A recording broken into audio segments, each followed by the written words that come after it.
Good afternoon, Geburtstagskind. Herzlichen Glückwunsch oder herzliches Beileid. Ich hab hier eine TV-Crew hier, verstehst du? Die machen eine Documentary about Film und so weiter, verstehst du? Und ich bin der Superstar da drin, weißt du? So, ich bin nicht nur Rentner, ich werde auch Filmschauspieler, du. See? Ja. Das war, das steht da. Titel ist Last Man Standing.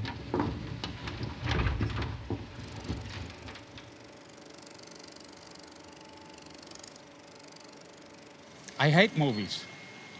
I hate movies.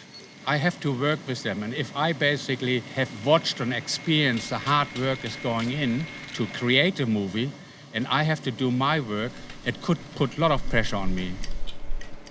Because of it, I have to see it as a mechanical item. And I have to work on it. I have to work like a robot on it. Loading the darkroom, working in the darkroom without knowing what or not seeing what you're doing. It is delicate work. You're handling the film, you're putting into the machines and it's doing his job. And if something happens, you have to react and not stand in panic. We opened NECLAB in the first place. We started talking about it over a cup of tea. Everyone was saying to us, don't do, film is dead, already in 1997. And we took a big risk at that time. In the past, we had up to 14 people working for NECLAB. And that was a time when we worked around the clock, 7 days a week. I just only have to walk into the door. That's when you smell the chemistry and you know there's film is lying around. And there's a type of excitement there that you know, for instance, something has happened because you changed that you from nothing to your image. To me, it's organic. It's living. I personally, I can make the difference on a screen to say it's original digital and it's originated on film.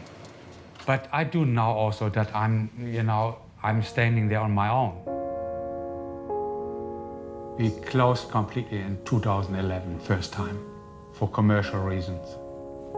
Because at that time we could already see, it was less and less film available for us. It didn't make sense anymore. And that was for me then also a sign, just walk away, finish off, because we had already scaled down anyway.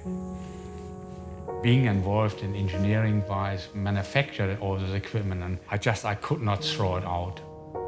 I stored a lot of that stuff under my house, and then with Herbert, my mate in the factory, already we had started to dismantle and put it on the scrapyard. And through this process, you have to throw it away on a scrapyard. The heart was bleeding. The reason we started up again was I could see that film, in my opinion, was not dead. I say to Herbert, Herbert, can you see that corner in the far back? We can set up a machine there. Some of the parts we had was too big for it, but to build up a processor of the same size we had before was not an option. But what I'm looked at then is just only, okay, how small can you build a machine that it still makes sense? And everything else is just history.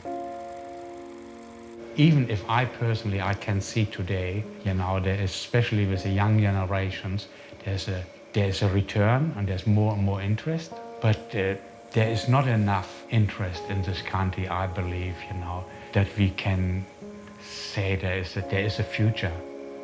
Yeah, even watching my grandchildren, I can see, it doesn't mean anything anymore. They're saying, Opa, hang on, Granddad, you're living in the past, move on,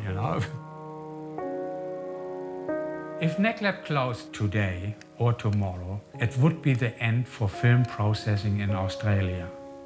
And all these skills will be lost, will be gone.